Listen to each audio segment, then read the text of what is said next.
Hola compañeras, buenas tardes. Estamos en una nueva conversación con mirada feminista sobre el proceso constituyente. Lo primero que queremos es pedirle disculpas por la hora, pero en esto de la virtualidad y de lo que nos permite mantenernos descentralizadas, estábamos con algunos temas técnicos, haciendo todo lo posible para que Patsili Toledo, compañera feminista que nos acompaña desde Barcelona, pudiera conectarse. Así que no la vamos a tener por cámara, la vamos a tener por audio, pero lo logramos, así que estamos de nuevo reunidas las tres acá para conversar. Voy a presentarlas más formalmente a quienes nos van a acompañar conversando hoy en este conversatorio preparado por ABOFEM y por la Red Chilena contra la Violencia hacia las Mujeres. Hoy día estamos con Camila Guerrero Martínez, abogada feminista de la Universidad de Chile, candidata a magíster en Derecho Penal y diplomada en Mujeres y Justicia Penal por la misma Casa de Estudios. Ha sido docente en cátedras de Derecho Penal en la Universidad Central y ayudante de Derecho Penal Internacional en la Universidad de Chile. Tiene publicaciones en distintas materias relacionadas con género, corrupción, delitos económicos y delitos sexuales. Actualmente es directora de la Comisión de Estudios de Derecho Penal de la Asociación de Abogadas Feministas de Chile, ABOFEM. Hola Camila, ¿cómo estás? Hola Lorena, bien, un gusto estar hoy día compartiendo panel con Patsili contigo. Gracias. Y ahora presentamos a Patsili Toledo. Ella es abogada, especializada en Derechos Humanos de las Mujeres por la Universidad de Chile y doctora en Derecho Público por la Universidad Autónoma de Barcelona. Es integrante del Grupo de Investigación Antígona y docente en Género y Justicia Penal de la Universidad Pompeu Fabra. Creo que lo pronuncié bien, no sé.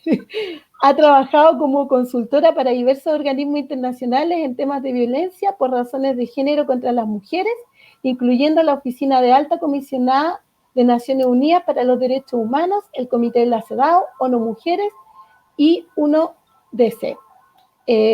Hola Pachi, sabemos que vamos a acompañarnos con tu voz, no pudimos hacer la transmisión por video, pero muchas gracias de todas maneras por todos los intentos. Así que parte presentando la Pachi, también por esto mismo que les habíamos contado, vamos a iniciar con ella. Hola, bueno, primero agradecerles por la invitación y también pedir las correspondientes disculpas por los problemas técnicos, han sido todos de mi lado de responsabilidad. Quería confirmar que me están escuchando bien, ¿sí? Te escuchamos excelente, Pachi, muy, muy bien. Bueno, lo primero era decir que la felicito mucho por esta serie de conversaciones y reflexiones feministas en torno al proceso constituyente. Creo que son reflexiones súper valiosas y de hecho para mí es la primera, digamos.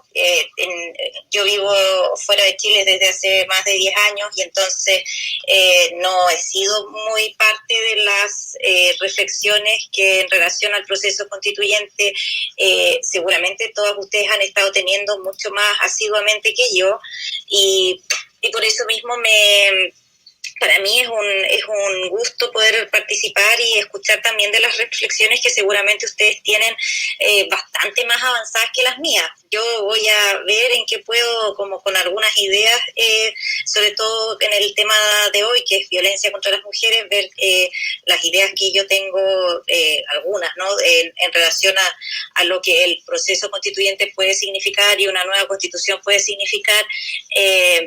Pero entiendo que seguramente en Chile y en espacios feministas estos temas ya se llevan discutiendo hace tiempo y seguramente la más beneficiada de este intercambio voy a ser yo. Entonces, la idea era que mi intervención, las preguntas que me enviaron al principio como para guiar la presentación de mi parte, eran como en torno a si, digamos, tener una reflexión en relación a los límites, las posibilidades de la legislación y las políticas públicas en relación a la violencia contra las mujeres, y qué papel puede tener en particular el proceso constituyente, sobre todo pensando, por ejemplo, en los temas que tienden a quedar fuera, como la prevención. Y luego también era si había como ejemplos que fueran interesantes en las constituciones más nuevas en relación a avances y en el reconocimiento de derechos de las mujeres, y sobre todo el derecho de las mujeres a la vida libre de violencia a nivel comparado en constituciones recientes. Entonces, mi intervención lo voy a enfocar como tocando estos aspectos de una manera bien general de entrada. Yo creo que para gran parte de las feministas la relación con yo creo que en particular en Latinoamérica hay una relación también muy crítica con el Estado, sobre todo es particularmente fuerte en algunas partes del movimiento feminista. Pienso sobre todo en los movimientos más autónomos o como unas posturas también críticas dentro de críticas a las intervenciones de otras feministas en las que sí se ha interpelado muy fuertemente al Estado. ¿Por qué digo esto? Porque efectivamente con la violencia patriarcal y el patriarcado en general, lo que este sistema en el que vivimos, en el que se mantiene la subordinación de las mujeres, el papel del Estado ha sido crucial. No para la defensa de los derechos de las mujeres, sino que ha sido crucial para asegurar, estoy hablando en términos históricos, el Estado ha asegurado que las mujeres permanezcan en situación de subordinación. El Estado y las leyes del Estado han sido las que han asegurado la subordinación legal de las mujeres a los hombres. Los Estados han establecido históricamente un marco jurídico que consagraba no solo la incapacidad de las mujeres, como muchas recuerdan, sino también sancionaba determinadas formas de violencia, solo, por ejemplo, la violencia sexual cuando era cometida en determinadas circunstancias que tenían que ver con, por ejemplo, la honra de las mujeres, cuestiones que hasta el día de hoy seguimos cargando de un marco legislativo que en realidad nunca estuvo pensado, sino que últimamente está siendo revisado para decir aquí este marco legislativo tendría que funcionar no para garantizar derechos sobre las mujeres, sino para que las mujeres tengan sus derechos y estos derechos puedan ser respetados. Entonces, hay una base natural, diría yo, producto de la historia, en la que desde no muchos, pero yo diría desde ciertos sectores del feminismo, y yo creo y desde una perspectiva histórica hay que mirar como con cierto recelo el papel del Estado en general. De ahí a pensar que efectivamente un cambio constitucional en el caso de Chile, y como lo ha sido en otros países también, pero yo creo que Chile es paradigmático en términos de decir, la constitución actual que tenemos es totalmente no solo antidemocrática en su origen, sino en su sustancia, ¿no? Cómo se estableció una constitución en la cual el centro, que tiene que estar en lo que entendemos por el Estado en un sentido contemporáneo, es decir, el Estado democrático, que es una innovación histórica, pero que exista un Estado democrático significa que el Estado está al servicio de la persona, y de las personas, incluye por lo tanto el servicio también de las mujeres, de las minorías, de todo tipo, de los grupos que han estado históricamente marginados, etcétera.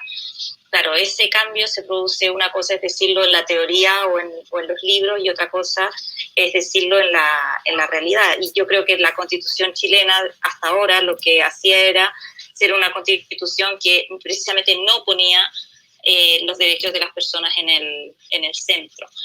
Y una de las cosas más evidentes es la ausencia de un reconocimiento fuerte de los derechos que llamamos derechos sociales, los derechos económicos, los derechos culturales, que ya quedan como totalmente desdibujados en la actual, o sea, desdibujados, por decirlo menos, en la actual Constitución. Entonces, yo creo que desde una perspectiva como de evolución, yo sin duda que el establecer unas nuevas bases constitucionales es una oportunidad para colocar allí los derechos de las mujeres en general, pero en particular los derechos de las mujeres para conseguir la erradicación de las violencias machistas en el centro, ¿no? O en el centro, o ponerlo como esto realmente es una de las cuestiones básicas para que podamos hablar de tener estados democráticos. Y de hecho eso es una línea que las constituciones más o menos recientes todas reconocen, y eso por un lado a mí me parece que en el año 2020 o los años que sea necesario para elaborar una nueva constitución en Chile, ya no va a ser una gran lucha conseguir que se reconozca que el compromiso del Estado para erradicar la violencia contra las mujeres va a estar reconocido en la Constitución. Creo que eso va a ser ese es el punto de partida. Ese es el piso mínimo. Eso es lo que probablemente va a ocurrir simplemente porque al mirar las constituciones más recientes y las constituciones progresistas desde finales de los 90, la constitución de Sudáfrica, pero también las más recientes a nivel latinoamericano, todas tienen referencia a el derecho a vivir sin violencia, y cómo este derecho tiene que ser particularmente garantizado a quienes han vivido y siguen viviendo violencia en sus vidas, como por ejemplo las mujeres. Entonces, para mí la pregunta es, ¿esto va a estar como tema, digamos, en términos amplios? ¿La violencia contra las mujeres va a tener algún reconocimiento? O sea, algún reconocimiento, por lo menos va a estar reconocido en alguna parte de la Constitución, sin duda. Lo que para mí es la pregunta es, desde el mencionar, ¿no?, que el Estado tendrá la obligación de garantizar la vida sin violencia, claro, yo diría hasta dónde se va a llegar. Y allí es donde yo creo que de alguna manera sí nos sirve mirar hacia al lado y ver lo que pasa en otros países, pero yo creo que sobre todo nos sirve mirar hacia lo que nosotras, y en este caso lo digo también más ustedes, y pienso sobre todo las feministas activistas, las que están vinculadas a lo que pasa en Chile en términos de violencia, quieran poner en el centro. Y yo, para decir el qué en relación a la violencia, tiendo siempre a pensar en esta mirada como, yo diría, amplia de por ejemplo, yo pensaba, una de las cosas que a mí no me gusta de algunas constituciones es como el énfasis en que el Estado sancionará la violencia, no sé, sexista, machista, la violencia contra las mujeres por razón de género, etcétera. Creo que hay una tendencia que se ve bastante presente en las leyes que tenemos, y no hablo solo de Chile, sino que hablo a nivel latinoamericano y a nivel global también, es que gran parte de lo que estamos consiguiendo en relación a la violencia contra las mujeres es en el plano legislativo penal, es decir, medidas enfocadas a la sanción de las violencias contra las mujeres, y las otras partes de una respuesta integral del Estado que por lo menos suponga una prevención adecuada, una atención y protección a las personas que sufren violencia, y sobre todo unos procesos muy potentes de reparación de los daños que se causan por la violencia, tienden a ser los temas que quedan de lado. probablemente dentro de estos, que digo, por ejemplo, prevención, protección y reparación. Reparaciones es uno de los que ha quedado históricamente más invisible en las legislaciones. La prevención queda desdibujada y las acciones de protección o atención terminan estando muy condicionadas por las investigaciones penales. Para mí, lo que sería interesante de enfatizar en la intervención penal, en la intervención para una nueva constitución, es que lo penal precisamente no esté en el centro de las respuestas hacia la violencia contra las mujeres. Que lo penal, que hasta ahora está siendo como yo diría, punta de lanza de las respuestas del Estado, que son unas respuestas bastante pobres,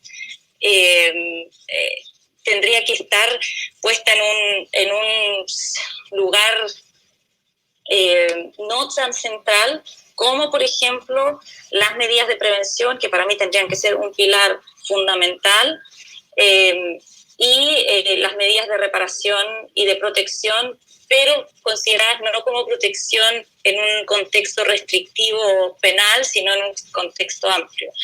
Y esto lo relaciono yo sobre todo con la que será la siguiente sesión que ustedes van a tener en estos debates, y es el papel, por ejemplo, que los derechos sociales tendrían que cumplir en políticas verdaderamente enfocadas a la erradicación de la violencia contra las mujeres. Gran parte de los déficits que hay en términos de las respuestas adecuadas en Chile y en otros países, diría yo, con gran tradición, a estas alturas, tradición neoliberal, es que todas las respuestas terminan siendo, incluso en lo mediático, ¿no? Demasiado énfasis en las respuestas sancionatorias penales, y las respuestas que tienen que ver con derecho al trabajo, derecho a la vivienda, acceso a la salud integral. Todo este tipo de cosas quedan totalmente desdibujadas en un Estado común. Pasa en Chile actualmente en que los derechos sociales no son derechos que están siendo garantizados en la realidad. Gran parte, sí, y esto yo creo que son de las cosas que, por ejemplo, es como pensar, gran parte de los casos de las situaciones de violencia en las que están muchísimas mujeres en Chile y en otros lugares, podríamos encontrar respuestas bastante el tener recursos más que recursos que aseguren que las mujeres pueden acceder, por ejemplo, a vivienda y trabajo, debieran ser la respuesta número uno ante situaciones de violencia, y que lamentablemente hoy día ni siquiera aparecen mucho en los debates, ¿no? Porque se considera que el tema del derecho a la vivienda está tan alejado de nuestras posibilidades. Nos decimos no, pero creo que precisamente porque se trata de una nueva constitución, y porque de alguna manera en la constitución es donde van a estar lo que ya tenemos, ya lo tenemos, y lo que tenemos es pobre. Entonces la Constitución, por lo menos, que establezca unos marcos que nos permitan avanzar en áreas en las que hoy está siendo tan difícil en términos de demandas de transformaciones tanto legales como de políticas públicas, porque si no hay y en ese sentido, claro, las leyes van a tener que adaptarse a la nueva Constitución, y si hay una Constitución que habla, por ejemplo, el derecho al trabajo y el derecho a la educación, el derecho a la vivienda, son derechos centrales también en la lucha contra la violencia hacia las mujeres, entonces igual vamos a tener políticas públicas de vivienda que incorporen la necesidad de respuestas adecuadas y disponibilidad de vivienda para mujeres que están en determinadas situaciones de violencia, ¿no? A mi parecer, lo que yo diría como... Y por otro lado, sí que es también, esto es otra cosa que quizás yo creo que puede ser interesante, es ver de qué manera incluso lo que existe ahora como la intervención en investigación y sanción, digamos, que es la respuesta sobre todo penal, también se puede poner allí como un peso específico a, por ejemplo, el tema de los principios que están ahora en tratados internacionales de derechos humanos, como el tema de las respuestas adecuadas, poniendo a las víctimas o supervivientes en el centro y respetando la autonomía de las mujeres víctimas y supervivientes. Para mí, esas cosas, el tema del respeto de la autonomía, el tema de poner las necesidades de las personas a quienes se les están violando los derechos humanos en el centro de la respuesta estatal es fundamental, porque si no, tenemos el problema de unas ciertas respuestas, y eso pasa bastante en el ámbito de la justicia penal, en que parece ser que se sobrepone por sobre lo que una mujer en concreto pueda querer, unos intereses estatales que no necesariamente son coincidentes con los de ella misma. De ejemplo, yo creo que efectivamente el contexto, por ejemplo, yo pienso las constituciones recientes en Latinoamérica, la de Bolivia, la de Ecuador, la de República Dominicana, son todas constituciones en donde ha quedado plasmada la obligación de los estados en relación a la erradicación de la violencia contra las mujeres de una manera más fuerte o menos fuerte. Lo podemos hacer como parecería la mejor. Yo creo que también mencionar estos países es bastante claro por sí mismo para decir, claro, es que no el hecho de que algo esté en la Constitución significa que se transforme la realidad, como ya lo sabemos. Eso ocurre con las leyes, pero también ocurrirá con la Constitución. Lo importante es que sea una Constitución que sí permita ir avanzando en la dirección que queremos, y eso para mí está muy vinculado con transformar la visión de Estado que tenemos, eliminar esa atroz figura del Estado mínimo, en que el Estado no hace nada, sino es simplemente garantizar la iniciativa privada, porque efectivamente a la iniciativa privada no le interesa la erradicación de las violencias contra las mujeres. A la iniciativa privada, y esto estoy hablando de la iniciativa privada en educación, la iniciativa privada en salud, la iniciativa privada en vivienda, etcétera, etcétera, a esa iniciativa privada la erradicación de las violencias y la discriminación contra mujeres, contra personas indígenas, contra personas LGBTI, etcétera, no están en el centro. Ya solo quitar eso que es como un lastre que tenemos a nivel constitucional en Chile, yo creo que va a ser un paso. Lo demás, creo que estoy llegando a los 20 minutos, entonces ya lo demás lo seguimos hablando con las intervenciones de las compañeras también. Quedo aquí. Muchas gracias, Pachi. Siempre un gusto escucharte, siempre las reflexiones y, bueno, lo que tú nos señalas, buscar la forma de terminar con este estado que solamente potencia en fortalecer aquella instancia en la que si se puede pagar por algo, entonces está bien, hay que terminar y, como tú dices, poner en el centro también la violencia hacia las mujeres, pero no solamente desde lo punitivo, que es a lo que nos está acostumbrando también este Estado chileno, siempre llegar tarde, una vez que ya se han cometido los actos de violencia en nuestra contra, solamente para castigarlos, no para prevenirlos, no para hacer ningún tipo de reparación tampoco.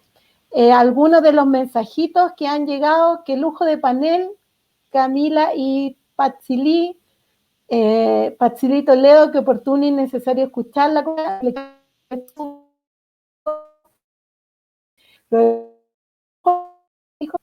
Bueno, esos son algunos de los comentarios que tenemos. También contarles, compañeras, que pueden ir escribiendo sus preguntas y cuando terminemos las vamos a hacer a las panelistas también. Así que déjennos escritas las preguntas que las vamos a ir leyendo, comentarios y lo que nos vayan diciendo. Ahora dejamos a Camila con su presentación.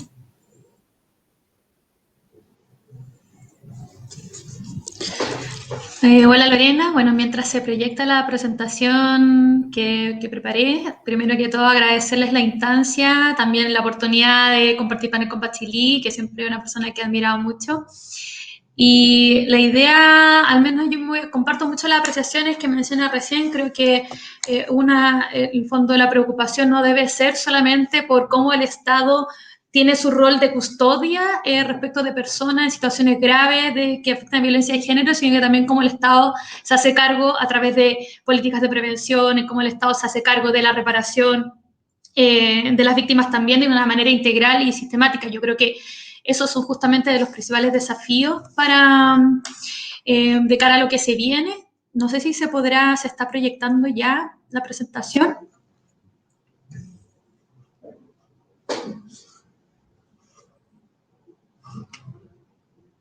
Ahí.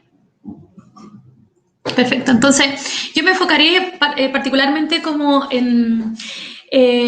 me gustaría hacer una breve referencia a la memoria, pasando a la siguiente lámina, por favor, porque no puedo dejar pasar que ayer se conmemorara también el Día Internacional de las Víctimas de la Desaparición Forzada. Si puede pasar a la próxima lámina, por favor. Y en ese sentido, también un poco recordar las cifras que también tenemos como por mujeres asesinadas, detenidas, desaparecidas durante la dictadura, y también, obviamente, los nombres de a lo menos las personas que están en la presentación que fueron detenidas, desaparecidas estando embarazadas. Entonces, es algo que lo traigo a colación justamente por lo que viene posteriormente en la siguiente, por favor, donde hablamos sobre los feminismos latinoamericanos. Y sobre todo porque uno de los aspectos como fundamentales que han ocurrido a través de los feminismos latinoamericanos y justamente el rol que tuvo el movimiento de las mujeres en las transiciones democráticas, y obviamente lo que estamos viviendo ahora no es sino parte de ese mismo proceso, y la relación con el sistema punitivo. En ese sentido podemos ver que a raíz de todos los hechos que ocurrieron en la dictadura hubo una invisibilización de la violencia sexual por parte del Estado contra las mujeres, y esto es algo que ha sido reflotado y destacado por distintos organismos feministas de la sociedad civil. Ahí yo destaco el tremendo informe que hizo el año 2013 de Corporación Humana en conjunto con el Centro de Derechos Humanos de la Universidad Diego Portales, y también el Parque para la Paz de Villa Grimaldi, donde ellos justamente se destacan un poco y analizan, hacen un muestreo de al menos 61 casos en los cuales hubieron víctimas, mujeres que fueron víctimas de violencia sexual, y cómo esa situación no era recogida en las sentencias judiciales finalmente de condenas. Obviamente se generaban condenas por situaciones de tortura, de privaciones de libertad por secuestro, pero todo lo que englobaba la violencia sexual de la que fueron víctimas era una situación completamente invisibilizada. Entonces, es algo que también tenemos que traer a colación y traer a debate cuando ahora estemos negociando justamente y conversando sobre el nuevo pacto social de la que queremos ser parte de las mujeres, pero también visibilizando situaciones de dominación y situaciones de violencia sexual institucionalizada que también puedan ocurrir. Y ahí también obviamente han habido avances. Yo destaco ahí también una noticia del año 2019 recientemente, donde un fallo justamente hace un reconocimiento sobre los delitos sexuales cometidos contra mujeres, no solo los que tengan que ver con vulneraciones graves a sus derechos humanos por la privación o tortura de la que fueron víctimas. La siguiente. Esto nos lleva entonces a un poco tener este entendimiento de nuestros feminismos latinoamericanos, que yo creo que son tan propios y tan como distintos y que necesitamos tenerlos presentes en esta discusión, porque nosotras, mientras el mundo estaba viviendo la segunda ola en todo su esplendor, en Chile desaparecían personas. Entonces teníamos movimientos de mujeres que estaban agrupadas para luchar por los derechos humanos en lo que ocurría actualmente, no solo en Chile, sino que también en otros países Latinoamérica. Eso va confluyéndose con los movimientos feministas que ya están articulados, pero que también suman y llevan como toda su labor a justamente lo que estaba ocurriendo en el país. Y también hay un reconocimiento también a todas las organizaciones que se fueron dando también justamente en poblaciones a raíz de mujeres organizadas también para sacar adelante también a sus comunidades. Y esto es algo que reconoce una autora que es muy reconocida, que es Jane Jacquet, que habla justamente justamente de estos 3 patrones de movilización del movimiento mujeres que están propios de los feminismos latinoamericanos. Entonces creo que ahora que estemos discutiendo justamente de cara al nuevo pacto social, creo que los desafíos que se nos viene teniendo esto presente, entendiendo que este es nuestro feminismo, nuestra realidad contextual, también creo que lo que importaría, o al menos lo que yo me voy a enfocar en mi exposición, es discutir dos desafíos. Primero, un poco es cuando usamos la estrategia punitiva, teniendo presente lo que comentaba Patsili, que yo lo comparto plenamente, en el fondo hasta dónde, si bien ahí desconfiamos en la estrategia punitiva para solucionar los problemas de violencia de género de las mujeres, obviamente esta estrategia no puede ser dejada de lado cuando estamos frente a situaciones más extremas, pero también con esa cautela. ¿Y cuáles son los mínimos que deberíamos discutir ahora de cara al proceso constituyente? La siguiente. Por ello, un poco acá yo solamente voy a hacer una referencia para hacer frente a la primera pregunta, es cuándo usar la estrategia punitiva y cómo empezamos a discutir los mínimos. Tiene que ver primero con cómo entendemos los delitos de dominación, y yo creo que eso es algo que debemos, que ha sido levantado como el feminismo. Yo ahí puse algunas cifras, no me voy a extender mayormente, especialmente teniendo a Patsili, que obviamente es una mucho más experta que yo en materia de femicidio como delito de dominación, pero finalmente nosotros podemos ver ahí estas cifras recientes a raíz de una noticia que salió publicada la semana pasada en La Tercera, donde se ven un poco las cifras, donde han habido siempre un promedio de delitos de femicidio que no bajan. Ahora tal vez quizás estamos a raíz de los avances legislativos que dejó de lado esta noción del denominado femicidio íntimo, y ahora se incorpora también la razón de género. Estamos un poco transparentando las cifras, ¿cierto?, entre las cifras que siempre hemos tenido los movimientos feministas de los femicidios y las cifras que antes estaban institucionalizadas, pero que no dan cuenta del problema en toda su globalidad. Ahora creo que vamos a entrar a una etapa donde se va a poder, ojalá, transparentar un poco por esa cifra, pero podemos ver que el endurecimiento de penas tampoco conlleva una disminución en el fenómeno. Y entonces eso nos da cuenta y nos revela, de hecho la cifra que está más baja, que es la última, es porque estamos en el 2020 y estamos recién a mitad de año. Entonces esto nos revela un poco que el problema es estructural y que requiere no solamente generar o ver cómo el Estado reacciona cuando ya llegó tarde, ¿cierto?, cuando ya los crímenes se cometen, sino que cómo lo hace el Estado a raíz de un pacto social que acordemos, y cuáles son las políticas públicas integrales que van a hacer que de cara a la nueva Constitución existan no solo deberes generales, sino que deberes específicos que deban cumplir los poderes del Estado. La siguiente.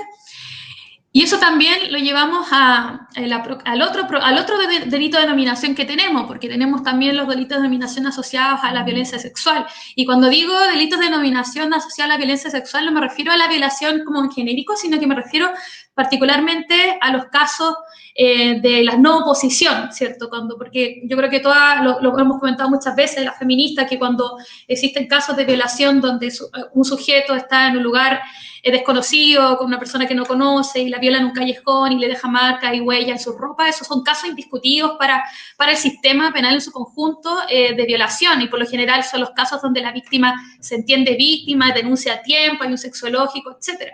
Pero nosotros podemos ver además cómo el Estado, como detrás de las nociones como de lo que nosotros entendemos como sociedad, existen también mecanismos de control social que van construyendo el género de una u otra forma, y eso es algo que no se puede obviar. Y ahí es donde nosotros hablamos, de hecho, en criminología crítica, desde los mecanismos de control social informales y los mecanismos de control social formales. Los mecanismos de control social informales son aquellos que justamente van moldeando la construcción del género conforme a patrones y conforme a lo que el modelo patriarcal o androcéntrico imperante de lo que debe ser una mujer, de lo que debe ser un hombre, una mujer cis, lo que debe ser un hombre cis. Y también generando estas como nociones de represión o castigo frente a todo aquel que se aleja o se desvía de esta noción, ¿cierto? Entonces, y ahí entra no solamente en el caso de las mujeres como grupos como oprimidos, sino que también todas las disidencias, por supuesto, que también son particularmente también oprimidas. Y ahí es donde nosotros siempre mencionamos que en esta discusión tenemos que tener presente estos mecanismos de control social informales, particularmente la incidencia que tienen los medios de comunicación la educación formal, las religiones, por decir alguno. En ese sentido, como podemos mencionar desde ya 2 ejemplos, en el caso de los medios de comunicación, podemos ver cómo a través de mensajes que ya no están, por supuesto, pero en su momento fueron titulares, donde se hablaba de hacer anticuchos con la víctima. Entonces son cosas donde dan mensajes, donde dan a entender que ese tipo de delitos al parecer son motivo de broma o de jocosidad y que por lo tanto pareciera no ser tan grave. Aun cuando tengan una pena brutal, porque igual siempre han tenido una pena brutal. Y lo mismo ocurre, y otro ejemplo que podemos mencionar a través, como un ejemplo claro de mecanismo de control social informal, lo que ocurrió hace un par de semanas con este libro de cuarto básico entregado para las niñas, donde les decía y se les enseñaba a través del Ministerio de Educación que si ellas estaban alcoholizadas podrían ser víctimas de una agresión sexual. Entonces, eso, ¿cómo no son mecanismos de control social informal? Y van moldeando personalidades. Y esto finalmente permea a los mecanismos de control social formales que tiene el Estado, que están plasmados a través del sistema penal, el sistema penitenciario, a través de las policías. Entonces, eso es algo que no se puede obviar y un poco es como nos hacemos frente también teniendo eso presente. Y ahí es donde entran las concepciones que nosotros hablamos siempre de la víctima ideal, ¿cierto? Por eso que a las mujeres también les cuesta tanto verse víctimas de estas situaciones. Y les cuesta tanto también denunciar, porque una vez que rompen ellas mismas con este patrón que impuesto de cómo tiene que ser la víctima ideal, se enfrenta también con trabas en el proceso que se los refuerzan nuevamente. Entonces, la siguiente. Por lo mismo, y ya siguiendo todavía manteniéndome en el ejemplo de los delitos sexuales, ahí vemos que una de las principales falencias, y por qué lo traigo a colación para poder llevarlo justamente a la discusión que vamos a tener a nivel constituyente, porque una de las quizás falencias que estamos teniendo y que un poco se está realizando y se está analizando ahora a través de las nuevas corrientes de feminismo penal crítico, que derivan de la criminología crítica para aislarse un poco de estos feminismos punitivistas que también de repente están como muy presentes o están enfocados más en el punitivismo. Y que lo que hace es que justamente hay una noción y da la impresión de que existe como una distinción entre la lesividad de los bienes jurídicos que se van a proteger. Y esto es, por ejemplo, en el caso de los delitos sexuales, se ve particularmente reflejado en 2 grupos de casos. El primer grupo de casos habla de, por ejemplo, las víctimas que siempre están con situaciones de inconsciencia o inducción de sentidos por ebriedad, y el segundo por situaciones de desigualdad y vulnerabilidad del poder. ¿Por qué traigo esto a colación? Porque es importante tener muy presente que cuando nosotros hablamos de bienes jurídicos protegidos en el Código Penal, en Derecho Penal, en realidad lo que marca la pauta de lo que se va a proteger como sociedad, lo que marca el alineamiento, eso está en la Constitución, finalmente. Son las normas constitucionales las que nos marcan pautas sobre valores que nosotros entenderemos lesionados y que posteriormente son reforzados a través del derecho penal, como cuando pasan determinados como límites de situaciones más graves, donde entra el derecho penal a hacer frente a estas agresiones. Entonces, daría a entender, y esto lo comenta particularmente alguna penalista del último tiempo, principalmente Marcela Badía, que da la impresión de que las feministas o las mujeres tenemos una noción de daño asociada a nuestros valores y bienes jurídicos que no es compartida o que no está reflejada en el pacto social. La siguiente. Y si bien podemos ver que existen esfuerzos institucionales, yo ahí menciono solamente a modo de referencia, menciono avances institucionales que han habido por parte de los actores del sistema penal para hacer frente a la violencia de género, ahí está el cuaderno de buenas prácticas del Poder Judicial. A la izquierda, al medio está la política de igualdad de género de la Fiscalía, y al costado derecho están los manuales y lineamientos de la Defensoría Penal Pública en casos de mujeres imputadas o mujeres privadas de libertad. Sin embargo, la siguiente, esto sigue siendo insuficiente porque tenemos un problema constitucional.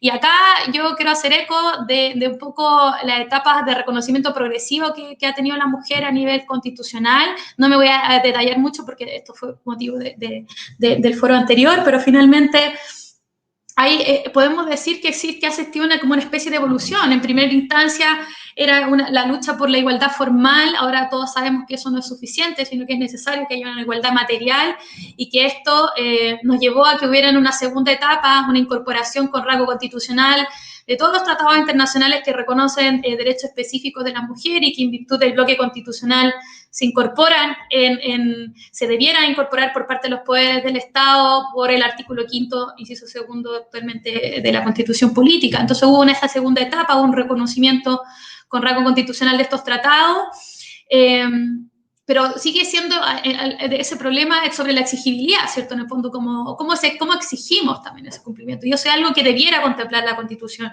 debiera contemplar un pacto de ahora, no solamente establecer deberes específicos y generales, sino que también mecanismos de exigibilidad. Y por último, también en este desarrollo progresivo, acá yo estoy siguiendo a una destacada académica de Derecho Constitucional, que es la decana Miriam Enrique, que es decana de la Universidad Alberto Hurtado, donde también hay una tercera etapa que es como, sin querer ser taxativa, solamente mencionando alguna, que es establecer derechos específicos y deberes del Estado en la protección y promoción. Y ahí yo también metí dentro de, no sé si se alcanza a leer por la letra, pero en fondo hay una cuña que es reciente de una muy buena columna que hizo que hizo Miriam, que salió la tercera recientemente, el 24 de agosto, donde ella justamente habla de qué deberíamos tener en este proceso constituyente. Y yo destaco 3 ideas de esta cuña que dio Miriam Enrique. Primero, como lo que ya comentábamos con Pachilí, finalmente, es que hay una consagración de un derecho de vivir una vida libre de violencia, así como también se consagra ya la igualdad de género, así como ya se consagra derechos que tienen que ver con la dignidad, la libertad, derechos humanos, establecer algo ya de manera constitucional, el derecho de vivir una libre violencia, que hayan deberes específicos del Estado, y ahí tiene que ser algo no solamente la violencia de género que tiene que ver con violencia física, ¿cierto? Violencia sexual, que es un poco lo que hemos estado comentando, sino que también la violencia económica, el reconocimiento constitucional a la labor de cuidado, una serie de cosas que también hacen que estructuralmente las mujeres no tampoco cueste salir de la espiral de violencia que tiene también el Estado respecto de ellas. Y por lo mismo, me gustaría en la siguiente que habláramos un poco de cómo podemos nutrir este enfoque o qué ideas podemos complementarla. Y acá sí que la letra puede que esté un poco pequeña, pero lo voy a ir comentando de todas maneras. Acá, cuando hablamos de control social, que ya comentaba hace un momento, en el fondo también tenemos que tener presente que existe, en virtud de este pacto social, nosotros le entregamos al Estado el uso de la fuerza, porque nosotros en el fondo decimos que vamos a tener este acuerdo de que como sociedad no vamos a ejercer violencia entre nosotros para poder resolver nuestros problemas, sino que se lo vamos a delegar al Estado para que sea el Estado quien en el uso exclusivo de la fuerza pueda solucionar problemas a través de, si se trata de situaciones extremas, a través de lo que es el proceso penal. Entonces, frente a esta herramienta muy peligrosa y muy útil para el Estado, también tienen que haber restricciones, porque si no ya vimos al principio de la presentación, ya vimos lo que pasó en dictadura cuando este uso de la fuerza se usa efectivamente contra la población. Entonces, ahí es donde uno tiene que ser como cauteloso con este poder que le estamos dando al Estado del uso de la fuerza. Y dentro de los límites para poder controlar eso es que se estableció la teoría del bien jurídico protegido, que finalmente lo que hace es como un límite, opera como una especie de límite y de justificación para el ejercicio de la fuerza y del ius puniendi por parte del Estado. Ahora, ¿cuál es a lo mejor la situación, lo que podemos comentar desde un punto de vista feminista? Es que para las feministas no ha sido complejo, o tal vez a raíz, porque no hemos tenido una instancia como la que vamos a tener ahora en octubre, de poder discutir si es que este concepto de bien jurídico, a raíz del feminismo penal crítico, finalmente puede describir correctamente, porque en el fondo la teoría del bien jurídico protegido quiere decir que el Estado entra frente a agresiones graves, el poder punitivo entra cuando se transgreden valores o intereses o derechos de una manera grave para que finalmente se proteja. Es porque resultan dañados estos intereses, estos derechos, estos valores que establecimos, es que entra el Estado. Y ahí es donde uno quizás puede ver que la dañosidad, el concepto de daño que muchas veces denunciamos por parte del feminismo, no está recogida en las constituciones, porque claro, nosotros no participamos de esos pactos sociales, pero finalmente la dañosidad asociada a una construcción particular de la identidad femenina y que en virtud de eso existen fenómenos de dominación que hacen que la dañosidad la percibamos como un distinto no está siendo recogida, y creo que en ese sentido hay que un poco ver cómo nutrimos esta noción también de bien jurídico protegido para estas situaciones de extrema violencia contra las mujeres, particularmente la violencia sexual. Y ahí un poco la noción de violencia sexual, por lo mismo, y como ejercicio de poder dominación, viene justamente de todos los desarrollos jurisprudenciales a raíz de conflictos armados internacionales e internos, y también y que vienen siendo recogidos por el derecho internacional, los derechos humanos y por el derecho penal internacional, como un mecanismo de dominación hacia las mujeres. La violencia sexual ha sido y siempre es y siempre ha sido un mecanismo de violencia, de dominación y violencia sexual contra las mujeres. Entonces ahí, en el fondo, y ya para ir cerrando quizás, pero quizás dentro de los retos que tal vez tenemos, y que un poco que tenemos que, yo no tengo la respuesta, pero quizás son los retos que deberíamos como también discutir, son, primero, el primer reto es cómo incluimos legítimamente una visión femenina o feminista, yo diría, para incluir también las violencias de género en su conjunto, cómo incluimos una visión feminista del daño, sin un poco socavar también la noción de última ratio que tiene el derecho penal, por las peligrosidades que recién comentamos, en el fondo, como último mecanismo del Estado para controlar la violencia, es decir, cuando todo lo demás falló, cuando falla la prevención, fallan políticas públicas especiales, cuando todo lo demás falla. Y cómo ampliamos también esta concepción del bien jurídico, porque ha atendido el limitado concepto que tiene del contenido del derecho penal liberal.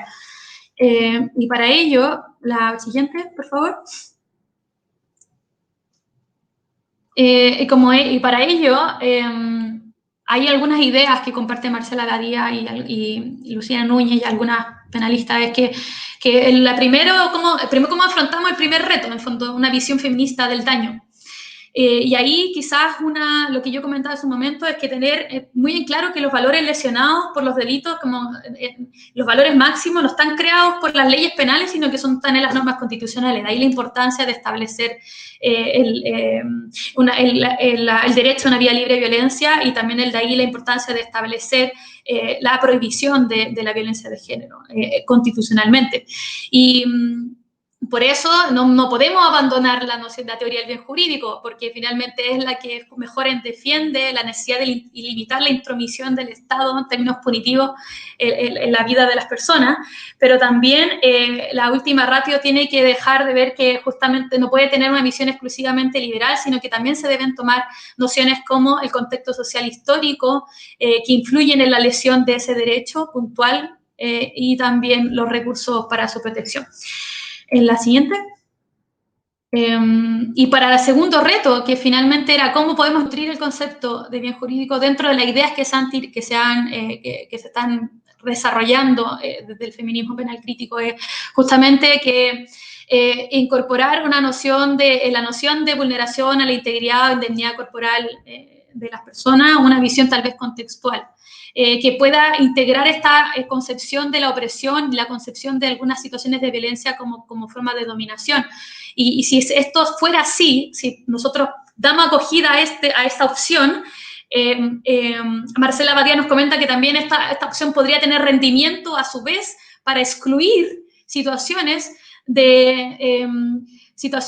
donde no hay esta vulneración a la intimidad e integridad corporal como en el caso del aborto, lo que supondría la supresión de su punibilidad del Código Penal, lo que se imprimía despenalizar el aborto, porque justamente en virtud de esta visión contextual la persona puede, en virtud de eso, ser libre para poder definir, porque no existiría un daño corpóreo. Por supuesto, cuando está en situaciones de violación, eso es totalmente distinto.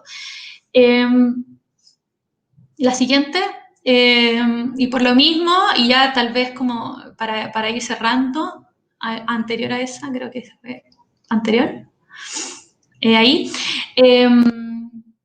y quizás a virtud de eso, también existe, Seila Ben-Javid habla, y también solamente lo planteo como insumo para las discusiones, insisto, no con respuestas, sino que tal vez insumos para que podamos comentar. Seila Ben-Javid introduce la noción de que una destacada feminista, cientista y doctora también, que finalmente lo que habla es de la protección del otro concreto. En el fondo, que hay las teorías del contrato social moral, universalistas que actualmente tenemos en nuestros pactos sociales, constituciones vigentes, ella dice, conduce a dos efectos, en el fondo, la privatización de la experiencia de las mujeres, y eso hace que se excluya desde un punto de vista moral, no solamente desde el punto de vista penal, punitivo, sino que en todo su esplendor en el pacto social.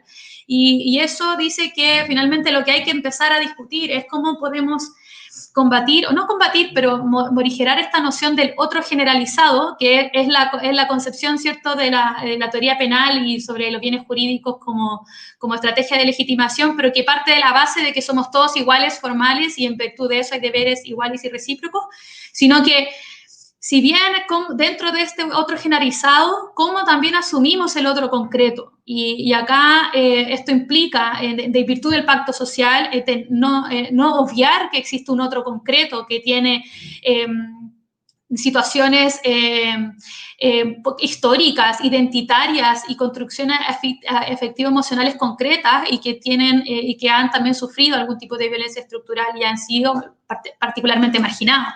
Entonces, tenemos que asumir que existe dentro de este otro generalizado un otro concreto, y si lo asumimos de esta forma, finalmente vamos a abordar lo común a partir de normas de equidad y reciprocidad que van a ser complementarias de ese otro generalizado. Y ya para cerrar, justamente compartiendo mucho todo lo que comentó Pachilí, no olvidar que el sistema punitivo finalmente es como un medio de control para asegurar la reproducción de un determinado sistema social. Y es justamente donde están todas las desigualdades de género, clase, etcétera. Entonces, finalmente, y la última, lo que se debe tener presente y en vista para este pacto social y para la discusión sobre el proceso constituyente es justamente no cómo seguimos castigando o cómo el Estado, reforzamos los derechos que tengan que ver con el Estado en el castigo y custodia de personas que incurren en las conductas de violencia, sino que cómo el Estado se hace cargo de lo mismo y hace políticas de prevención, aborda la violencia de género en su estructura, en su complejidad, cómo incorpora a las víctimas en los procesos de reparación, que hoy en día las víctimas están totalmente olvidadas del proceso de reparación y son partes también de lo mismo. Yo creo que esos son los desafíos que a lo menos podemos entrar a discutir como mínimo de cara a un pacto social, entendiendo que la Constitución justamente establece como nuestra hoja de ruta, que después va a ser replicada en políticas públicas, en leyes, y obviamente lo más importante de todo va a ser que, sin prejuicio de los deberes y derechos que establezcamos, lo más importante es establecer mecanismos de exigibilidad y para que no sean letra muerta. Gracias, Camila. Bueno, y cómo nos incorporamos todas en una sociedad que hoy día no nos ve, no nos considera, no solamente hablar de las víctimas, del otro, de cómo todas nosotras hoy día somos violentadas como una sociedad que nos vulnera a todas y donde no estamos, y estamos completamente invisibilizadas. Bueno, vamos a ir a las preguntas. Aquí vamos a darnos un tiempo para preguntar. La primera pregunta quedó del foro de la semana pasada, pero nos parece interesante también hacerla ahora, sobre todo para ir respondiendo las próximas preguntas que vienen. Y voy a hacer dos preguntas en una, en virtud también de ahorrar el tiempo y quizás cómo las podemos cruzar. Primero, ¿género y feminismo es lo mismo? Muchas veces hablamos de visión de género, mirada de género, y acá estamos también hablando entre feministas con mirada feminista. ¿Es lo mismo, género y feminismo? Y desde ahí también la segunda pregunta. Las feministas queremos un pacto social, queremos ser parte, como bien decía la Pachi en su presentación, tenemos que mirar con sospecha al Estado y con una nueva constitución vamos a seguir mirando con sospecha igual al Estado, porque las feministas sabemos lo que esto implica.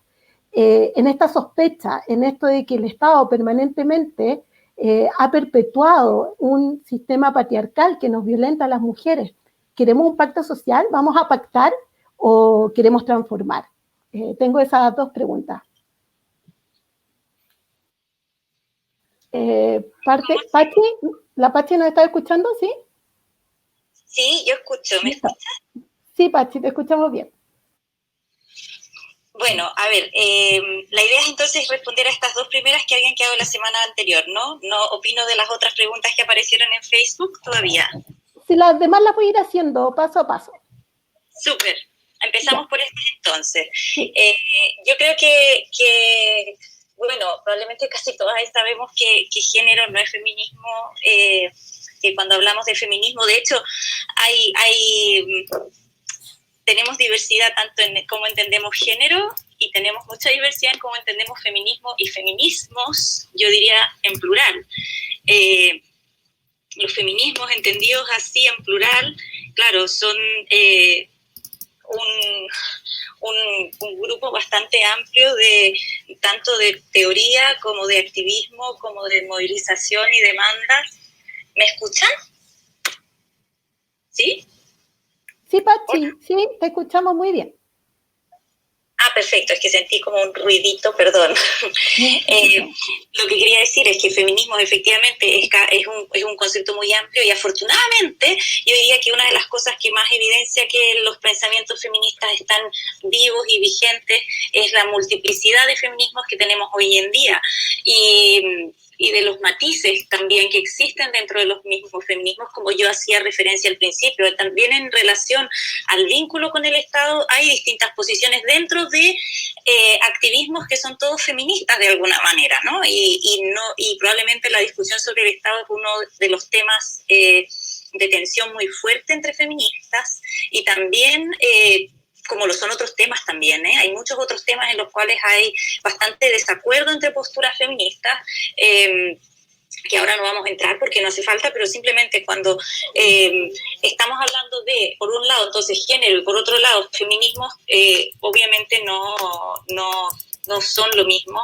Hablar de, por lo tanto, incluso para mí, en muchos sentidos, hablar de la expresión perspectiva de género a mí me parece que es bastante confusa y poco clara para referirse a lo que teóricamente queremos, ¿no? Perspectiva de género y a veces, y también es falso, la mayor parte de los casos es también falso aludir a una perspectiva feminista, porque como yo estaba diciendo, hay muchas perspectivas feministas y hay perspectivas feministas distintas en relación a los mismos problemas y hay perspectivas feministas totalmente en oposición en relación a temas como, por ejemplo, el trabajo sexual. Ese es como por dar solo un ejemplo bastante contemporáneo y que todas tenemos claridad de que allí no hay una postura feminista. Ahora, yo sí que lo quiero vincular con...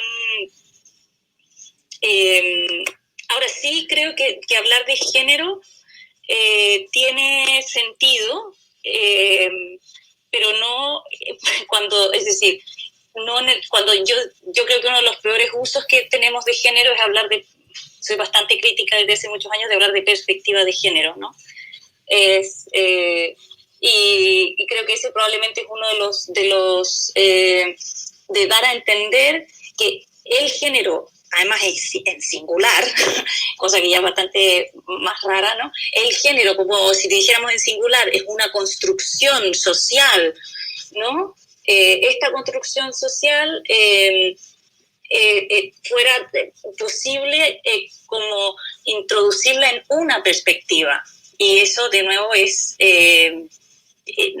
efectivo. O sea, si incluso hablamos de esta construcción social que se llama género, es una construcción social con tantas múltiples manifestaciones que el decir que hay una perspectiva, que es la perspectiva de género, es un poco... es como un poco una trampa de lenguaje, porque incluso cuando vamos cambiando la forma en que entendemos ciertas cuestiones de género, como por ejemplo, cuando se pasó en muchos países, no solo en Chile, sino en países latinoamericanos, de no reconocimiento de la violencia hacia las mujeres a que se reconociera la violencia doméstica como un paso adelante, y después de la violencia doméstica se ha pasado a leyes más amplias sobre violencia contra las mujeres en un sentido amplio, violencia por razones de género. No estamos diciendo ahora que entonces las leyes anteriores que decían violencia doméstica no tenían bien aplicada la perspectiva de género. En realidad, género también es un concepto y que va evolucionando, y yo creo que lo que va poniéndose en el centro es que el garantizar los derechos humanos de las mujeres se va interpretando en los momentos históricos de maneras diferentes y se tienen que ir en un proceso evolutivo, es decir, un proceso de avance constante y no de retroceso. Y eso también es algo que está muy vinculado con la interpretación de los derechos humanos, sobre todo los derechos sociales. Ahora, sobre si queremos un pacto social, yo creo que, bueno, aquí obviamente habrá feministas que están por no sé si hay un movimiento organizado en Chile o grupos que estén planteando que este debate sobre la nueva Constitución no tiene sentido. Creo que al final, creo que tenemos una de las peores constituciones. Bueno, tengo una constitución terrible. La actual constitución en Chile es una constitución terrible que es la que en algún grado o en otro determina muchas cuestiones estructurales del tipo de Estado que tenemos. No estoy diciendo que cambiar la Constitución y tener otra Constitución va automáticamente a cambiar el tipo de Estado que tenemos, vamos a dejar de tener un Estado patriarcal. Lo más probable es que ese proceso va a tardar todavía bastante tiempo. Aunque tengamos una nueva Constitución, probablemente gran parte de las instituciones que hoy tenemos, el Congreso, el Poder Judicial, el Poder Ejecutivo, los partidos políticos, etcétera, van a seguir siendo instituciones bastante patriarcales y como la sociedad en general por bastante tiempo. El tema es cómo podemos ir empujando un poquito hacia una dirección que para mí no es el decir vamos a participar del pacto social por fin de forma igualitaria. Es verdad, si hay paridad es mucho mejor, pero las mujeres hoy en la sociedad chilena, como en las sociedades de gran parte del mundo, no están pudiendo disfrutar de sus derechos humanos de formas equitativas, de forma justa, y eso obviamente que impacta en todos los ámbitos de la vida.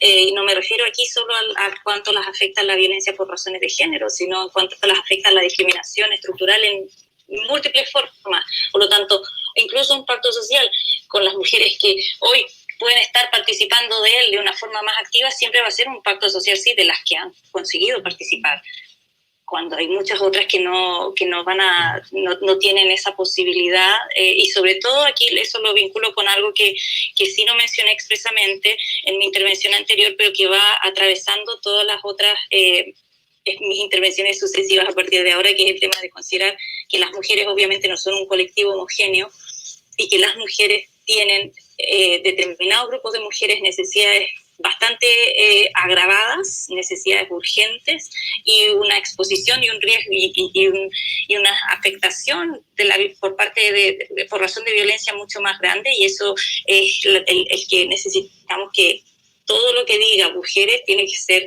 mujeres entendidas desde una perspectiva, y esto sí, perspectiva o mirada amplia, que sea interseccional, que reconozca que las mujeres están en múltiples situaciones, que hay muchísimos grupos de mujeres que están afectadas por múltiples formas de discriminación, las mujeres que viven en la calle, las mujeres indígenas, las mujeres trans, las mujeres mayores, etcétera, etcétera, las niñas, y que eso también tiene que tener un reconocimiento, porque no todas porque en función de esa diversidad las mujeres necesitan también respuestas adecuadas por parte del Estado y de lo que se vaya, y de las respuestas que se vayan a dar ante las violencias. Las respuestas a las violencias no pueden ser respuestas estándar, y eso probablemente el ejemplo más estándar es la respuesta penal. La respuesta penal es una respuesta estándar. Lo que necesitamos son respuestas ajustadas a las necesidades de las mujeres, y por eso la importancia de hacer énfasis en esas otras áreas, en el área de prevención, en el área de protección y en el área de reparación a las mujeres. Dejo hasta aquí mi respuesta. Muchas gracias, Pachi. Camila.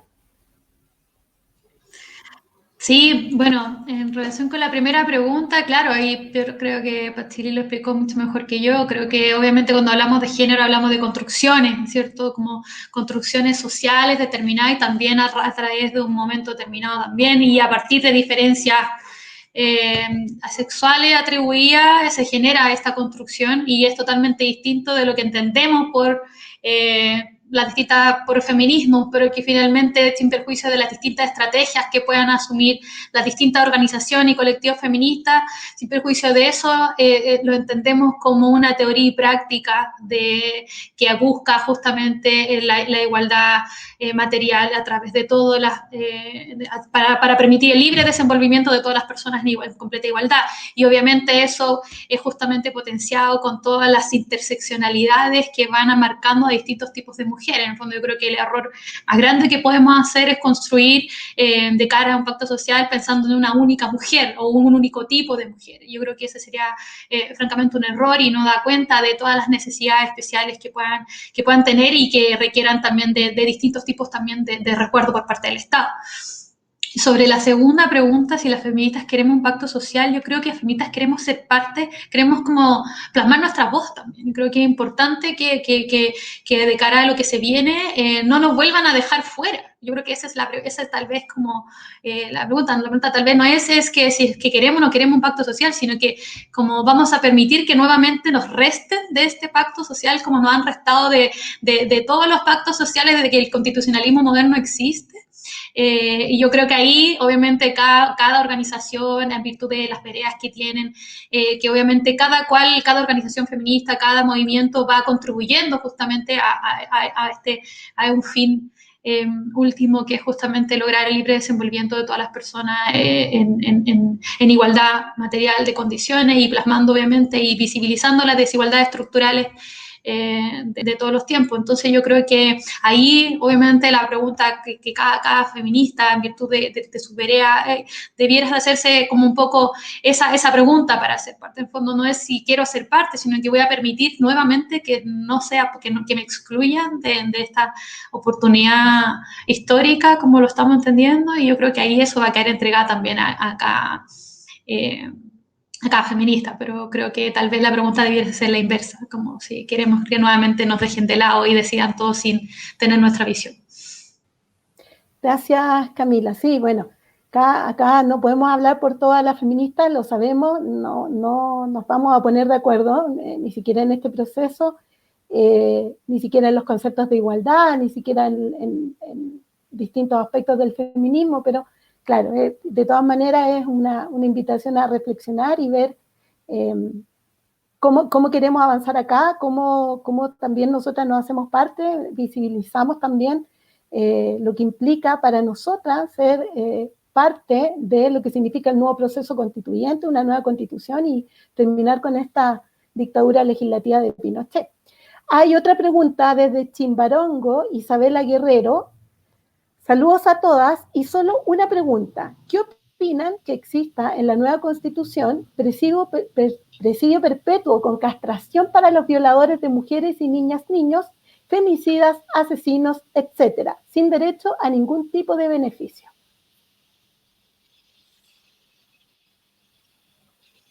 ¿Respondo yo primera? Sí, Pachi. Bueno, yo creo que esta pregunta de alguna manera apunta precisamente a lo que yo veo como el problema de entender las violencias y las respuestas estatales hacia las violencias contra las mujeres desde una perspectiva exclusivamente penal. Y yo tengo la sensación de que, claro, cuando pensamos por qué la perspectiva penal tiende a ser como la perspectiva cuando pensamos en las violencias, y yo creo que ahí tenemos que tener también reflexiones muy profundas respecto de cómo hacemos nuestro trabajo feminista y cómo es que para gran parte de la población lo que se ha entendido por respuestas estatales es castigos estatales. Eso me entristece de alguna manera, de decir, claro, y pienso que obviamente no es responsabilidad de las feministas, pero creo que los medios de comunicación probablemente han contribuido también muchísimo a esto. Primero, entender las violencias sobre todo como episodios aislados, es decir, como delitos. Los delitos que aparecen en la tele, el crimen, el que tal hizo cual cosa, etcétera, etcétera. Y yo creo que eso es una visión que entonces dirige las reflexiones públicas hacia estas cuestiones sobre cuál es la pena que tendría que imponerse.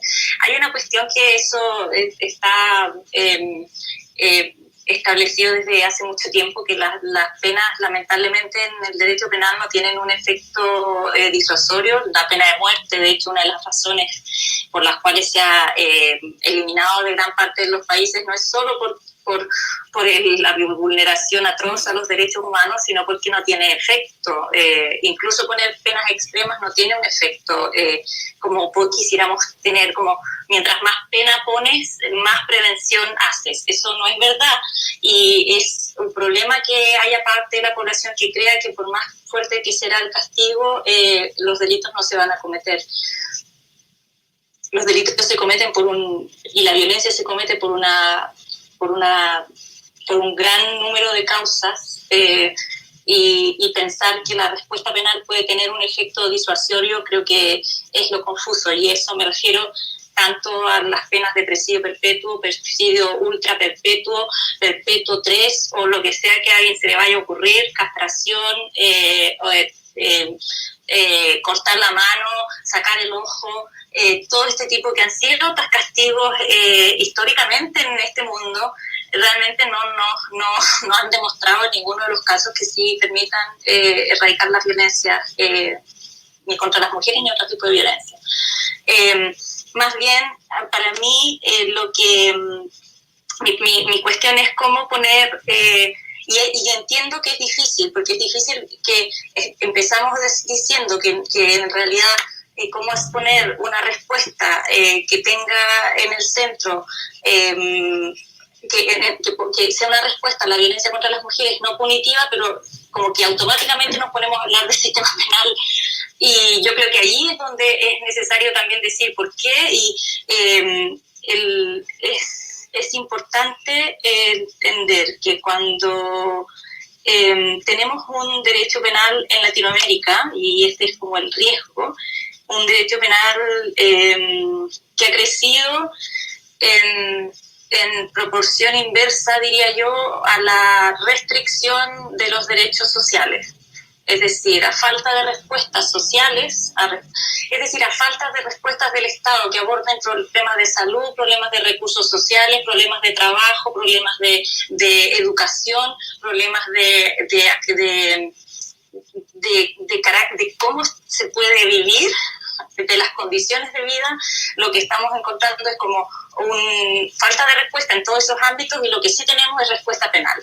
Lo que sí hay es respuesta penal, y en esto no me refiero solo a la situación de la violencia contra las mujeres, sino también a otras realidades. Eso nos está llevando a una situación en la cual no solo nuestros sistemas de justicia se ven, los sistemas de justicia funcionan como pueden funcionar, en general no muy bien, los sistemas penitenciarios peor, y ahí es donde para mí hay parte de lo muy complejo. Yo creo que asimilar respuesta penal a castigo penitenciario o prisión es un error. Yo confío en que también puede haber distintas respuestas penales que puedan tener un efecto más adecuado y que sean respuestas más adecuadas a diferentes formas de violencia. Y por otro lado, es que aquí para mí hay una cuestión central con el tema de las sanciones y del sistema penal. ¿Y por qué soy tan enfática en decir que el sistema penal no puede ser el centro de las respuestas del Estado a la violencia contra las mujeres? Es porque la mayor parte de las violencias machistas, la mayor parte de las violencias contra las mujeres por razones de género, y no solo contra las mujeres, sino la violencia por razones de género contra la población LGBTI, por ejemplo, no son nunca denunciadas a la justicia penal. Violencias sexuales que se producen en todos los contextos familiares, educativos, en la calle, en el trabajo, etcétera, no, la mayor parte no son denunciadas nunca. Entonces, ¿cuánto más vamos a seguir invirtiendo, incluso en nuestras conversaciones, en nuestros debates sobre el sistema penal, cuando sabemos que gran parte de los casos de violencia no llegan nunca, y muchas veces no llegan también porque el sistema funciona como mismo estaba mencionando Camila hace un momento, porque funciona revictimizando a las mujeres, porque funciona interpretando el derecho de maneras bastante atroces. Eso es un problema. Entonces, la realidad es, estamos dedicando nuestra atención, nuestros recursos, lo que pensamos a un área que para gran parte de las mujeres y otras personas, no es la respuesta deseable, no es la respuesta que quieren para poder vivir una vida libre de violencia. No es como yo quiero que tal persona, mi padre, mi hermano, mi jefe, mi novio o lo que sea, se vaya a la cárcel. Hay mucha gente que no quiere que sus parejas o sus maridos o sus padres vayan a la cárcel. Aún así tienen derecho a querer vivir sin violencia y tienen derecho, además, y aquí es donde yo creo que están las cosas más interesantes de poner en un debate constitucional, quieren tener derecho a reparación, derecho de protección ante la violencia, sin necesidad de pasar por la respuesta penal, porque no se puede condicionar los derechos humanos a que una persona haga una denuncia o participe en un proceso, o quiera o no quiera, o incluso que encuentren a un delincuente. La reparación, la protección, la prevención de la violencia tiene que ser garantizada siempre, independientemente de la respuesta penal que pueda haber o no pueda haber. Entonces sí creo que para eso, ¿qué es lo que necesitamos? Tener unos derechos sociales fuertes, unos derechos sociales, económicos, derechos culturales fuertes en la Constitución, que garanticen que las personas que quieren también optar por la vía penal la puedan usar, puedan denunciar los delitos. Eso me parece bien a las personas que les interesa. Hay muchas personas que no les interesa utilizar la vía penal, o consideran que la vía penal no le está dando las respuestas adecuadas. Esa es otra reflexión de cómo la vía penal tendría que dar respuestas más adecuadas. Pero siendo el derecho penal lo que es hoy en día funciona como un distractor por el cual en los estados que no están dando recursos para vivienda de mujeres que sufren violencia, para trabajo de mujeres que sufren violencia, para dar pensiones asistenciales suficientes y adecuadas a mujeres y sus familias que sufren violencia, esos estados están apostando por el derecho penal como única respuesta. Entonces creo que eso es lo que hay que apuntar, es decir, eso es lo que no vamos a comprar. Por lo tanto, simplemente que se diga en la Constitución se sancionará la violencia contra las mujeres no nos vale. No es que sancionar eso ya lo sabemos, se supone que es lo que tienen que hacer desde hace bastantes años y lo hacen bastante mal. Lo que hace falta y lo que nos está faltando desde hace muchísimo tiempo es que haya unas políticas y unas leyes fuertes. Y eso, lo que digo, políticas y leyes fuertes en prevención, en protección y en reparación, eso quiere decir que lo que nos falta es inversión pública. Nos falta que en los presupuestos haya dinero destinado a las mujeres y no simples reformas legales, penales, que son siempre con inversión cero, siempre con presupuesto cero. Y esto, para mis compañeras de la Red Chilena contra la Violencia, no estoy diciendo ninguna novedad, porque desde hace cuántos años que nos quejamos de las leyes para las mujeres sin presupuesto, ¿no? Ya está, esta es mi respuesta. Gracias, Pachi, clara e inspiradora. Camila. Sí, yo no puedo estar más de acuerdo con Pachili, porque creo que justamente derecho penal igual es el distractor populista, y eso es algo que no se puede negar. Es justamente cuando el Estado falla y cuando el Estado no está haciendo prevención, no está invirtiendo en capacitación, no está haciendo políticas públicas integrales, no está viendo la violencia sistemática, no solo física, psicológica, sexual, sino toda la que tiene que ver con violencia económica, violencia que por acceso a distintos derechos sociales, como decía Patsiri, justamente el distractor frente al no hacer es justamente salir con proyectos que tengan que ver con subir penas, y ya sabemos que la subida de penas no va a generar nada, porque yo creo que también acá el Estado está muy encasillado en su rol de custodia, y esto también es algo que como lo hemos venido diciendo hace rato. En el fondo es que el Estado lo único que está preocupado es de, a partir de su control social que ejerce a través de la cárcel, del sistema penal, es justamente encerrar personas que cometan violencia de género, que cometan delitos sexuales, etcétera. No hace nada con ellos, porque además la cárcel no está pensada para esos fenómenos criminales. La cárcel está pensada como un fenómeno de clase, está apunta a determinados sectores de la población, está focalizada, al menos los criterios que hay también justamente para reinsertar, tienen que ver con adquirir oficios, buena conducta, que son criterios que no se hacen cargo de la especificidad también del fenómeno de violencia extrema por la cual entraron esas personas. Entonces tampoco el Estado no hace nada tampoco por la reinserción posterior también de las personas. Tenemos un sistema penitenciario que no tiene tampoco perspectiva de género. Entonces, y además, sabemos que pasa eso, y sabemos además que muchas veces, obviamente la violencia de que son víctimas, la mayoría de las personas no denuncian, y no denuncian muchas veces porque el sistema penal igual desprotege a las mujeres finalmente, porque el sistema penal, en virtud del proceso penal, la forma en cómo está estructurado y por la publicidad y la oralidad también de las audiencias, lo que hace es que repliega un circo romano del que muchas veces ninguna mujer quiere ser parte de eso. Entonces, de repente pasa mucho, hoy en día sobre todo, que vemos, ay, perdón, no sé si tenía abierto. Sí, está bien, Lore. me escucha bien. Ah, ya, perfecto.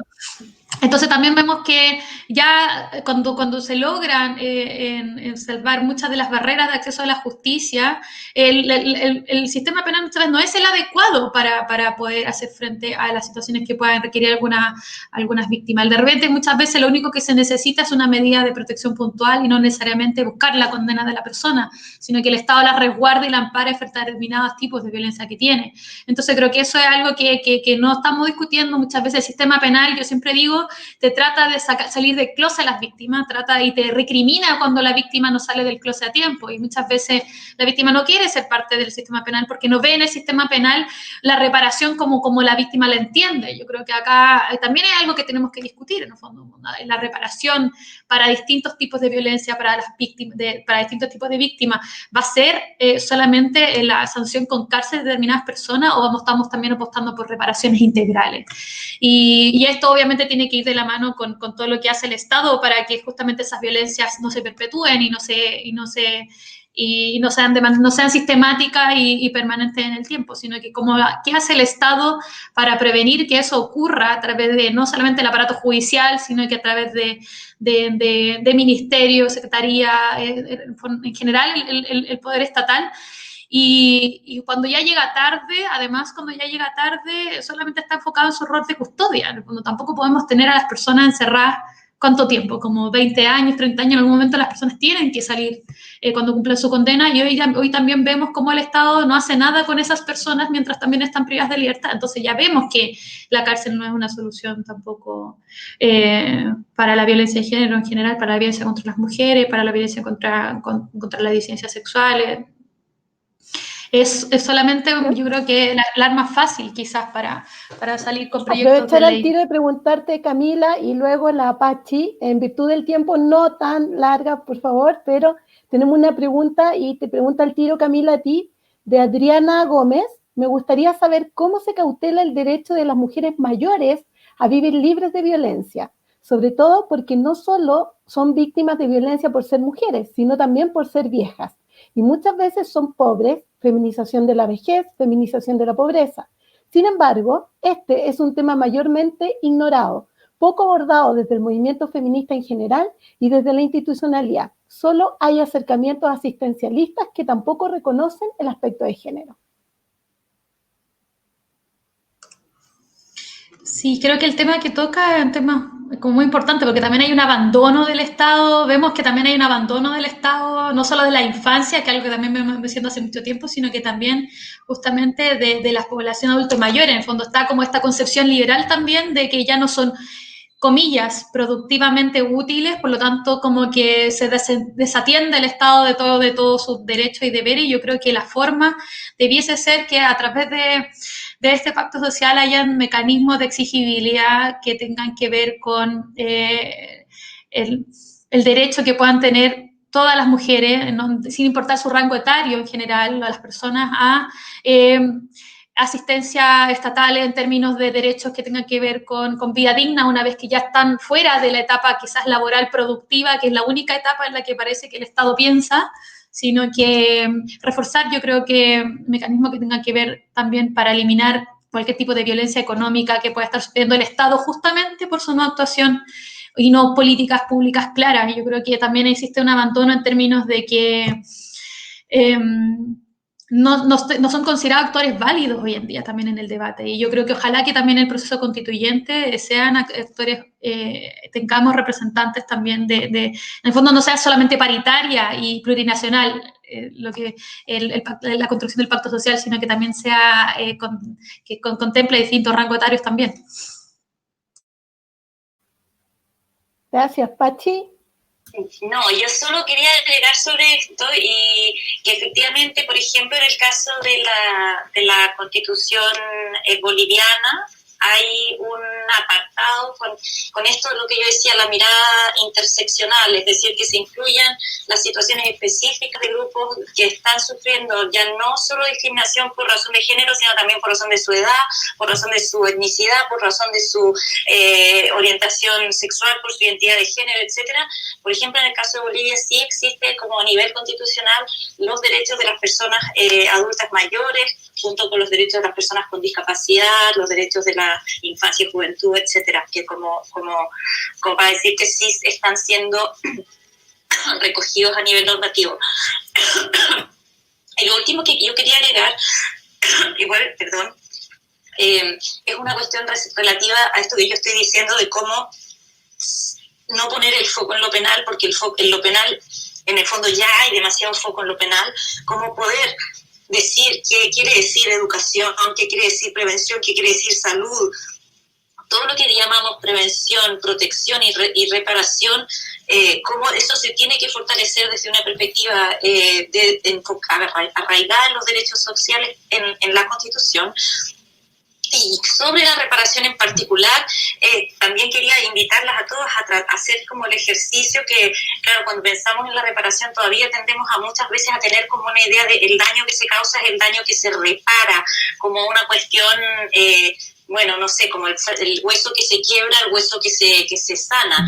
En el caso de los crímenes que son crímenes discriminatorios y la violencia machista, como también la violencia racista, etcétera, lo importante no es solo el reparar un hecho puntual de violencia, sino también transformar las condiciones sociales que permitieron que esa violencia tuviera lugar, que permitieron que hubiera esa violencia, porque la violencia contra las mujeres no es una suma de episodios individuales, es un problema social, y yo creo que esa es una cuestión clave que tiene que estar en la Constitución, y por eso tenemos que salir de la mirada meramente penal, porque la mirada penal es una mirada individualizadora, la violencia ejercida por esta persona contra esta otra, y nosotras necesitamos en la Constitución una comprensión clara de la violencia como un problema social, que requiere respuestas sociales y requiere reparaciones transformativas, reparaciones que transformen la realidad para que ya no ocurran estas violencias, no para que una persona en particular repare a esta otra persona en particular, sino para que este contexto social se vaya transformando para que no existan más estas violencias. Eso es lo que a nivel de derecho internacional se llaman las reparaciones transformativas, y yo creo que es importante tenerlas en mente al pensar en estos procesos. Gracias, Pachi. Tengo una última pregunta, Camila, después Pachi, y después, bueno, todo lo que ustedes quieran agregar. Como feministas, integrarnos a un proceso que se nos viene dando, pedirles que nos dejen integrarnos o transformar, terminar con lo que no nos parece, proponer las transformaciones, no solamente en la Constitución, ya lo decía la Pachi, sino que en todos los ámbitos de la vida. Que tengamos una nueva Constitución no significa que al día siguiente van a dejar de matarnos, van a dejar de ejercer violencia en nuestra contra, solamente pedir que nos integren a una nueva Constitución o transformar lo que hoy día está y transformar también todos los demás espacios. Camila. Sí, sin duda. Yo creo que, o sea, son cosas que van de la mano. Yo creo que una cosa es la construcción del pacto social, pero también qué hacemos nosotros en términos culturales, en términos para perpetuar y mantener sesgos y estereotipos que siguen ejerciendo violencia contra determinadas personas. Y ahí yo creo que, ahí yo soy muy crítica también de quienes saben que ejercen algún tipo de control social informal o sobre todo quienes ejercen funciones públicas también. Pero cuando hablo también informal, también me hablo de la familia, en el fondo, ¿cuál es la reflexión también que tenemos al interior de la familia, de nuestros núcleos, donde nosotros vemos cómo también al interior de estos núcleos familiares vamos perpetuando, consolidando o permitimos que se den o que no se den las discusiones necesarias para ir generando esos cambios? Cómo también las religiones imperantes también mantienen y perpetúan sesgos y estereotipos, porque probablemente algunos todavía no saben que tenemos separada la iglesia y el Estado hace mucho tiempo. Entonces, al final, cómo también no se hace un ejercicio también en ese lado, cómo también los colegios no hacen lo suyo a través de la educación, a través de educación integral. Ahora está también en boga la discusión sobre educación sexual integral, que está súper paralizada porque existen también temores de que se puedan contaminar niños, en vez de niños, niñas y adolescentes, en vez de ellos saber sus derechos sexuales y reproductivos en temprana edad, y posteriormente después le exigimos y tenemos a través de también de normas punitivas que castigan, y que tenemos un Estado que también no les provee, por ejemplo, de anticonceptivo, y luego tenemos un Estado que las castiga cuando abortan porque no están entre las 3 causales. Entonces es algo súper integrado, y yo creo que es algo que es una lucha que tenemos que seguir dando en todos los espacios finalmente, y exigir que todos quienes ejercen funciones públicas, pero no solo ellos, sino todos quienes son parte de los mecanismos de control social en iglesia, en colegio, en los medios de comunicación, y no solamente los mecanismos formales, ya cuando estamos hablando de la última ratio del sistema penal, sino que el Estado en su conjunto. Y yo creo que es una reflexión que como sociedad tenemos que hacer, y las feministas tenemos que seguir presionando para que la discusión siga siendo siempre vigente. Sí, gracias, Pachi. También decir lo mismo, que creo que efectivamente el ser no es simplemente como para que se diga que estuvimos. Probablemente estar va a ser en estos procesos y en estos debates es proponer, es cuestionar los marcos que se establezcan, y eventualmente hasta denunciar los avances que se podrían hacer y que puedan llegar a ser entorpecidos o cuestionados por estos mismos grupos de poder de los que hablaba Camila, que están muy interesados en mantener una estructura social de subordinación de las mujeres, de subordinación por razones de género, de jerarquía de género, y que de alguna manera creo que sí que el espacio de debate constitucional puede ser un espacio como para, yo creo que apuntar de una manera clara a quiénes son esos sectores, y como dice Camila, no son solo sectores políticos, también sectores religiosos que están en abierta oposición al avance de los derechos humanos de las mujeres, como ha ocurrido en Chile durante tanto tiempo. En ese sentido, yo creo que discusiones como estas son sumamente valiosas para también ir pensando estos nuevos argumentos y estas nuevas demandas. Yo creo que lo importante es llegar a estos espacios de discusión con demandas nuevas, porque no queremos que nos den lo que ya nos han dado, queremos otras respuestas, y de alguna manera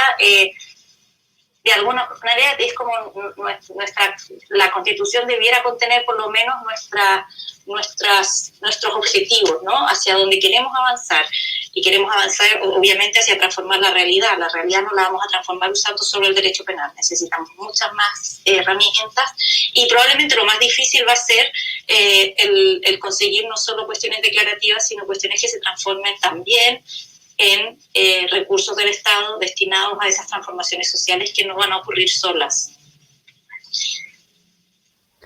Bueno, muchas gracias. Me quedo con una reflexión que hizo la Pachi. Esto no se trata de algo se rompe y se arregla. Estamos en una sociedad cuyo modelo político, económico, social, se sustenta en la violencia hacia nosotras, hacia todas nosotras, y que tiene una aliada tremenda que es la Constitución Política de la República, como otros tantos espacios y como tantas otras instituciones. Y en lo que estamos haciendo también es, en estos conversatorios, es reflexionar, es poniendo nuestros puntos de vista, es haciéndonos parte también de esta transformación que queremos las feministas, no solamente en un único espacio como es el constitucional, sino que en un espacio político, económico y social. Este es uno, queremos ocupar otros más, pero nos parece también importante generar estos espacios de reflexión y de conversación. Muchas gracias, Pachi, muchas gracias, Camila. ¿Quieren algo que quieran decirnos para cerrar? Camila. Bueno, yo por mi parte, muchas gracias otra vez. Simplemente gracias por la invitación. Me pareció súper interesante poder participar, mirar las preguntas y de alguna manera acercarme también al proceso tan importante que se está viviendo en Chile en estos momentos y que se va a vivir. Así que muchas gracias otra vez. Sí, yo por mi parte, bueno, agradecer la invitación y siempre feliz también nosotras, bueno, desde AGOFEM de seguir participando en estos espacios con la red y obviamente contigo, Pachili, que ha sido también un honor compartir panel contigo, así que estamos muy contentas y felices de de seguir generando espacios de discusión. Yo creo que son todo lo que en estos momentos necesitamos, que todas vayamos compartiendo ideas y armando entre todas una propuesta para generar algo mejor en conjunto. Muchas gracias. Recordarles que el lunes volvemos a las 7 de la tarde. Esto fue excepcional por el horario para poder estar junto a la Pachi, que le agradecemos toda su disposición, toda su paciencia para conectarse. Muchas gracias, Camila, también. Este ciclo lo estamos haciendo en conjunto las compañeras de ABOFEM y la Red Chilena contra la Violencia hacia las Mujeres. Quedan las grabaciones en el Facebook para quienes quieran compartirlas, revisarlas, mirarlas nuevamente y nos vemos el lunes. Muchas gracias.